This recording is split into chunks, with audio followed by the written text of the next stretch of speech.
Gunfire ripped across the mountain pass. Mortars slammed into the ridge under American boots. 3 Navy snipers fired. Every shot missed. Men pressed against fractured stone, bleeding, cursing. They realized too late they had walked into a trap. The enemy owned this ground. And then the quiet observer they had dismissed all morning dropped her binoculars, unzipped a hidden pack, and drew a rifle no one knew she carried. In the next 7 minutes, she would change everything. Before we dive in, where are you watching from? Drop it in the comments below. Welcome to Grateful Stories, where tales of compassion and kindness are told. Let's uncover what really happened. The trucks came to a grinding halt on the ridgeline, coughing smoke before their engines died. The hour was barely 7:30, but the Afghan sun had already turned every metal surface into a stove. The valley below stretched wide, dark, and jagged, like a wound carved into the earth. Dust moved in slow spirals before breaking apart. Each gust of wind cut like a blade, then vanished, only to return from a different angle. The mountains whispered in those bursts, twisting the air in ways that bent sight lines and confused sound. Hollow Creek Pass had its own rhythm, and anyone who ignored it rarely left alive. Chief Matthew Rourke stepped down first. 42, solid frame, weathered by 2 decades of deployments. His movements carried the kind of economy that came from surviving too many ambushes. He scanned the slopes, eyes narrowed against the glare, then signaled his men to fan out. Task Force Ironclad was on the ground. Dana Whitaker followed. Compact, mid-30s, wearing the same sand-dusted plate carrier as the others, but without the weight of long rifles or extra optics. Only an M4 was slung across her chest, binoculars against her vest. On paper, she was logistics, an observer, nothing more. She paused on the ridge as the others moved. The wind pressed against her, tugging at her hair, but her stance didn't shift. She tilted her head, listening as if the valley were speaking a language only she understood. 3 snipers broke off toward a serrated outcrop. Sergeant Evan Doyle unpacked his rifle first, a heavy M2010 with custom glass. Beside him, Carter Hill and Mason Keene mirrored the same ritual. They moved like surgeons setting instruments on a tray, deliberate, precise. Their spotters checked ranges: 400 to the first gully, 650 to that boulder cluster. Numbers came clipped, efficient. The wind meters whirred, clicking out readings. Doyle cursed under his breath, rechecking his hold. Dana lifted her binoculars. Through the lenses, the pass layered itself pale rockfalls like rivers frozen mid-collapse. Darker caves cut deep into limestone. Thorny scrub clinging to what little soil remained. But what caught her attention wasn't stone or shadow. It was the air itself. Every 20 seconds, the gusts shifted, east to west, then back again, like a giant lung inhaling and exhaling sideways. Dust trails twisted, paused, then swirled again. She whispered a count under her breath, marking the rhythm. The valley was breathing. A petty officer brushed past, laser rangefinder in hand. He muttered loud enough for everyone to hear. "Great. Headquarters sends a secretary to watch us bleed." His smirk faded when Dana didn't respond. She only adjusted her focus and kept scanning. Chief Rourke caught the exchange but said nothing. He'd seen too many observers cycle through. Most froze when things turned ugly. Still, something about Whitaker's stillness tugged at him. She didn't carry herself like a desk officer, but he filed the thought away. There were more immediate problems. The snipers lay flat against stone, waiting for movement. Sweat cut channels through the dust on their faces. The valley stayed quiet, too quiet, until the first shapes appeared at the far gully. They weren't shepherds. The way they carried their rifles said everything. Smooth, confident, weapons held not as burdens, but as extensions of their bodies. They walked with the assurance of men who had rehearsed this ground before. "Range 650, Hill called softly. His crosshairs tracked the lead figure as the man paused in open sunlight. Doyle slowed his breathing, aligning crosshair and trigger squeeze. He exhaled, found the still point between breaths, and fired. The crack echoed off the walls, thin and stretched by distance. Dust jumped short, 3 feet from the man's boots. "Miss, adjust 2 clicks right," the spotter hissed. Doyle worked the bolt, chambered again, fired. This time the round sparked off limestone. The target scattered into shadows. Keene tried next, his shot cutting too high. Hill followed, striking low. 6 rounds, 6 misses. The wind had lied to them all. Dana lowered her binoculars just long enough to glance sideways. Her expression didn't change, but her lips moved, counting with the rhythm of the gust. The SEALs, meanwhile, muttered curses, recalculating, chasing an answer that refused to stay still. Rourke's jaw tightened.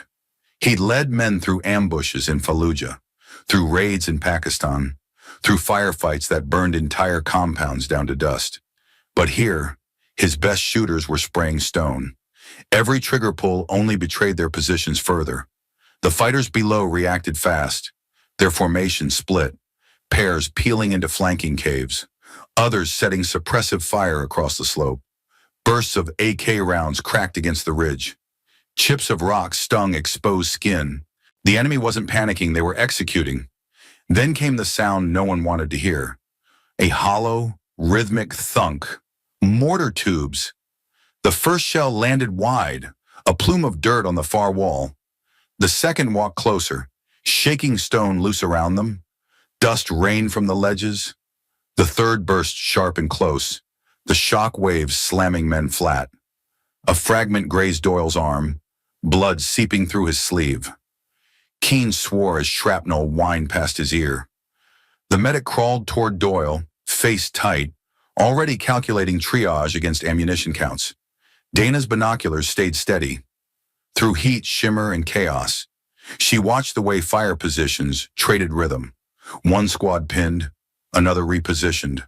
Mortars shifted with uncanny accuracy. She muttered, more to herself than anyone else. They've rehearsed this, every angle, every ridge. Rourke turned toward her. Dust streaked across his face. "What did you just say?" She lowered the lenses. Her gaze was flat, direct.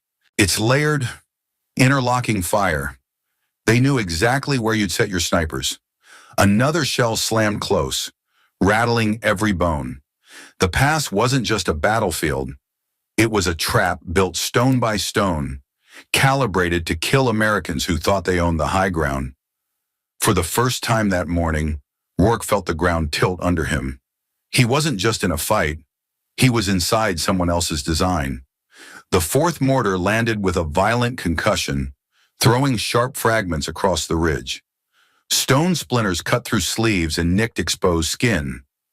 2 SEALs went down hard, one clutching his leg, the other with blood soaking into his shoulder. The medic crawled between them, pressing gauze, his hands already red. His voice carried a single truth: they were running out of time. Above the screams and echoing blasts, Dana Whitaker's tone was calm. "They're not firing blind," she said, "almost evenly. Each position is covering the others, layers stacked like a net." Her eyes never left the valley.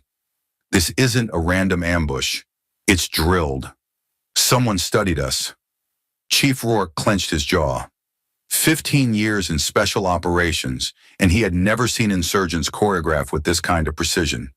It felt less like guerrilla chaos and more like a military exercise built around their tactics. Snipers tried again. Doyle fired, then cursed as his shot tore a puff of dust above the target. Keene adjusted, only to send his round skipping low. Hill followed, but the gust twisted the bullet wide. Each miss was another signal flare, giving the enemy exact bearings. Return fire raked the ridge. Bullets struck close enough to spray chips of stone into eyes and mouths. The sound of ricochets blended with the distant thump of mortars, the rhythm now terrifyingly steady. Dana lowered her binoculars. Dust clung to her face, but her expression didn't change. Slowly, deliberately, she unzipped a side pouch of her pack. From inside, she drew a weapon none of them had seen listed on gear sheets. The rifle was compact, matte black, fitted with a long suppressor, a Remington CSR-12 customized to the point of anonymity. Every detail screamed years of use by someone who knew exactly what it could do. She set it against stone, checking the chamber with quick, practiced hands. The ridge fell silent around her. Rourke's voice cut the tension. "Captain, you're not authorized." Dana looked up, her voice low but steady. "Neither are they." She nodded toward the muzzle flashes flickering from the valley. "But they're still firing at us." She slid prone with fluid ease, cheek against stock, movement smooth and unhurried, no wasted gestures, no hesitation. As if she had done this under worse skies. The spotters froze, momentarily forgetting their tasks. Even Doyle, blood seeping from his sleeve, stared as though watching a different kind of soldier emerge. Dana's breathing slowed, sinking with the gusts. Through her scope, the valley was not chaos, but pattern. She ignored the men sprinting between shadows and instead tracked the distortion in the air, the way heat shimmer bent lines, the way dust curled unnaturally in certain pockets. "Observer, near the mortar crew," she murmured. 2 clicks left, half elevation down. Her voice was casual, like reciting weather. She exhaled, pressed the trigger. The suppressed crack was almost swallowed by the surrounding firefight. But in the gully, the man directing mortar fire spun backward and collapsed, his radio tumbling into stone. The crew beside him froze for a heartbeat, confused. The ridge went utterly quiet. Every SEAL, bleeding or not, stared at her. Even the medic paused with bandages mid-wrap. Then the valley erupted. Enraged shouts echoed. Muzzle flashes multiplied as fighters poured fire into the ridgeline. Rocks sparked, rounds whining across cover. It was like the ground itself had turned hostile. Dana's eye never left the scope. She adjusted half a breath sooner than the next gust. Riding the rhythm she'd been counting since the moment they arrived, she shifted, tracked another shape flickering behind a rock. Through the haze, she caught a faint metallic gleam, a weapon being leveled in her direction. The shooter thought the smoke would conceal him. Dana saw the distortion bend unnaturally at that exact spot. She fired again. The figure jerked, collapsed, rifle clattering against stone. One of the snipers whispered, unable to stop himself. She just shot through smoke, like it wasn't even there. His voice cracked in disbelief, like she's hunting ghosts. But the enemy wasn't finished. New plumes erupted at the base of the valley, thick canisters belching white phosphorus, rolling clouds of chemical smoke across the kill zone. Visibility shrank fast. The entire gully blurred into a solid wall of shifting white. The fighters adjusted instantly. Shouts in Pashto cut through the noise, and silhouettes began moving inside the screen, repositioning to flank. Tracer fire stitched blind arcs toward the ridge. SEAL rifles answered, but their rounds vanished into fog. Suppression without targets. Their confidence frayed with every wasted magazine. Rourke's pulse hammered. The valley was closing its fist around them, and the only calm figure on that ridge was Dana Whitaker. Her scope pressed to her eye, watching not men but the patterns of smoke itself. "Look at the drift," she said, more to herself than the others. "The wind splits it. Thin here, heavy there." Her hand nudged the dial. 1 click. The others couldn't see what she saw. A fraction of a muzzle flash flickering inside the white, almost like a trick of the eye. Most shooters would dismiss it as illusion. Dana pressed the trigger. The crack was muffled, the impact instant. The flash vanished. A body fell inside the haze, unseen by most, undeniable to those who heard the scream cut short. A stunned silence fell over the ridge. One of the SEALs spoke, his words almost reverent. "That's impossible. She's shooting phantoms." But Dana didn't flinch, didn't answer. She shifted again, eyes steady, as the valley began to tremble with the rage of fighters who had just realized someone new had entered the game. The smoke still hung heavy, curling around jagged stone. For a moment it felt as if the valley itself was breathing harder. Then Dana fired again, and everything shifted. Her bullet cut through a shimmer of heat, striking a machine gunner who had pinned their left flank. The man folded instantly, his weapon tumbling uselessly across the rocks. The suppressive fire that had rattled the ridge went silent. Rourke blinked in disbelief. His team had been bleeding under that gun for minutes. One round from her, and the battlefield felt different. Dana didn't pause. She adjusted, spotting the faint arc of dust kicked up where an RPG team crouched low, preparing another rocket. She read the trail, calculated the gust, and squeezed. The loader collapsed before he even lifted the round. Christ, Doyle muttered, clutching his wounded arm as he watched. She's tearing their playbook apart. Every shot carried its own signature. One aimed by the flicker of shadow that moved against the wrong rhythm of the wind. Another guided by the echo of a shouted order bouncing off the cliff face half a second too late. A third locked by the thin sliver of dust floating where no breeze should have carried it. Men dropped one by one, and the careful layers of fire began to shred. The enemy scrambled to adjust, their coordination cracking under invisible pressure. Shouts rose from the eastern wall. A new shooter took position. The crack of his rifle came before anyone saw him. The round smashed stone inches from Dana's head, spraying grit across her cheek. She didn't flinch. She rolled slightly, her eyes narrowing. The sniper was good. His angle was perfect. Distance nearly 700 meters. He was here for her. Rourke swore, dragging men lower into cover. We've got a counter-sniper. Another shot rang. The round skipped across rock near her elbow. Dana shifted her scope, not chasing the man's body, but the dust his muzzle blast had disturbed. A faint line drifted against the natural wind. That was his perch. She tilted her rifle, resting it against the edge of broken stone. For a heartbeat, she caught his glint, just the reflection of a scope for half a second. That was enough. Her finger tightened. The suppressed crack was soft, almost gentle. The enemy rifle went silent.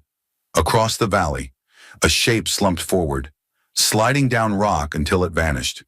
One shot, duel finished, but victory came with no time to celebrate. Dana scanned quickly and caught sight of movement near the western ridge. Two men hauling a massive case, struggling with the weight. Behind them, others were clearing a platform, aligning it against the slope. Rourke's stomach sank. He knew the shape even before the lid opened. A KSVK 12.7mm rifle. Heavy, long range, armor-piercing. Its reach was more than enough to rip apart their landing zone when the evac bird came. If that goes live, he muttered, we're done. Dana had already moved. She broke from cover, sprinting down the incline. Bullets chased her immediately, cracking against stone, kicking shards around her boots. Cover her, Rourke roared. His men leaned out and opened up, rifles barking, tracers slashing across the smoke. Every muzzle flash they could find was answered. Dana flowed down the slope, using gullies and jutting rocks as cover. Never straight lines, never more than 3 steps exposed. The rhythm of her movement was erratic, unpredictable, impossible to pin down. At 70 meters, she dropped behind a cluster of boulders. A fighter lunged from the side, rifle up. She drew her sidearm in a blur. 2 shots to the chest, controlled and cold.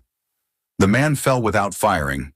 She moved again, closing the distance as the heavy rifle was assembled. The crew locked the barrel into place, unaware she was already inside their arc. Gunfire from the ridge roared overhead, Rourke's men buying her precious seconds. Sparks showered from rocks where rounds hammered the stone. Dana slid into a shallow trough, crawling forward. Pistol ready, she came up 15 meters from the crew. 2 men crouched over the weapon, one loading the first round. She rose smoothly, firing twice. Both collapsed before they even registered her presence. The third man spun, reaching for his rifle. Dana's hand already held a grenade pin between her fingers. She lobbed it high, the arc perfect. The fragmentation charge landed directly across the half-assembled weapon. She dropped back behind cover as the blast thundered. Shards of steel tore the air. When the smoke cleared, the KSVK was nothing but mangled metal. Their last hope of cutting off extraction had been shattered. Rourke exhaled hard, watching from above. For the first time all day, he felt the valley tilt in their favor. But it wasn't over. Dana kept her pistol raised, scanning. Her chest rose and fell, steady despite the sprint and gunfire. She took one cautious step forward through drifting smoke. That's when the ground itself seemed to shift. A concealed hatch of rock and dirt swung open at her feet. From a spider hole barely 10 feet away, a fighter erupted, AK-103 already leveled. His eyes locked on hers. The muzzle was aimed dead center at her chest. There was no space, no angle, no time. 10 feet, point blank. No way to move first. The valley froze in that single heartbeat. The AK thundered once, but the shot went wide. Dana had already thrown herself sideways, rolling across loose stone. Her pistol came up mid-roll. 3 sharp cracks echoed. All 3 rounds struck center mass. The fighter staggered, mouth open in shock, then fell backward into the dark pit he had emerged from. The echo faded, and with it, the valley fell silent. No more mortars, no more rifles, just the dry rasp of wind through shattered rock and the distant cry of hawks circling overhead. For the first time that morning, the ambush had gone still. Chief Rourke raised a clenched fist to halt fire. His men held their breath, scanning for movement. None came. The enemy squad was broken, their positions gutted, their plan unraveled. On the ridge, the wounded were being bandaged and lifted. The medics' hands were steady now, no longer racing against inevitable collapse. For the first time in an hour, survival felt possible. Then the deep thrum of rotor blades rolled over the peaks. A Black Hawk swept in low, rotors biting at thin mountain air. Dust and grit blasted across the slope, sending loose fabric flapping. Bird inbound, a spotter shouted, though everyone already felt it in their chest. The promise of escape, of living to breathe another day. Dana climbed back up the slope with deliberate steps. She carried herself like someone who hadn't just torn apart a full ambush alone. Her weapon hung loose across her chest, but her eyes stayed sharp. Rourke moved to intercept her. His voice was loud enough to rise over the chop of the approaching helicopter. "Captain, you're not just logistics. Who are you really?" She stopped, pulling a cloth from her vest. Calmly, she wiped down the barrel, her motions precise. The one HQ calls when logistics isn't enough. It wasn't bravado. It was simply fact. She slid the cloth back into her pouch and checked her rifle again. Sergeant Keene limped past, bloodied but upright. Curiosity broke through exhaustion. "What unit, DevGru Delta?" His voice cracked with equal parts awe and disbelief. Dana looked at him for half a heartbeat, then smiled faintly. It didn't reach her eyes. No answer came. Only the silence of someone who knew better than to confirm ghosts. The helicopter hovered close, lowering ropes and clearing dust across the ridge. Men moved quickly, guiding the wounded aboard. The team hustled, every motion sharpened by adrenaline still pumping through their veins. Dana stepped aside, giving space. She waited until the last casualty was secured. Only then did she walk toward the bird.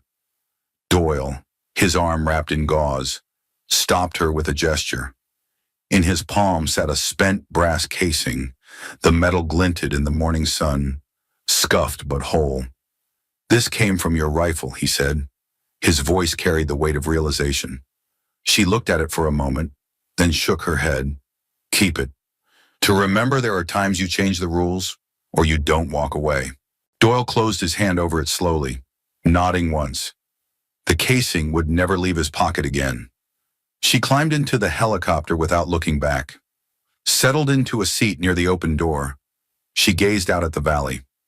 To anyone else it looked ordinary again, just another stretch of Afghan rock. But to those who had bled there, it was a scar that would not heal quickly. The Black Hawk lifted, rotors straining against thin air. Dust rose in a violent cloud, hiding the wreckage of the ambush. As altitude climbed, the valley shrank beneath them until it was only jagged lines and distant haze. Inside, No one spoke. The SEALs sat in silence, each man lost in thought. They had been seconds from annihilation. They were alive because someone they had dismissed as a desk officer had stepped into the storm without hesitation. Rourke glanced across the cabin. Dana sat with her rifle cradled, expression unreadable. She didn't look proud. She didn't look shaken. Just composed, like everything had gone exactly as she expected. Santos finally broke the silence. His voice was quiet, but the question carried. We're never going to see her again. Are we? No one answered, but in their silence was agreement. Operators like her didn't linger. They appeared when needed, vanished when done. Doyle shifted, feeling the casing press into his palm. He rubbed the edge with his thumb, the word forming silently in his head before he dared whisper it. Respect. The helicopter banked west, carrying them out of Hollow Creek Pass.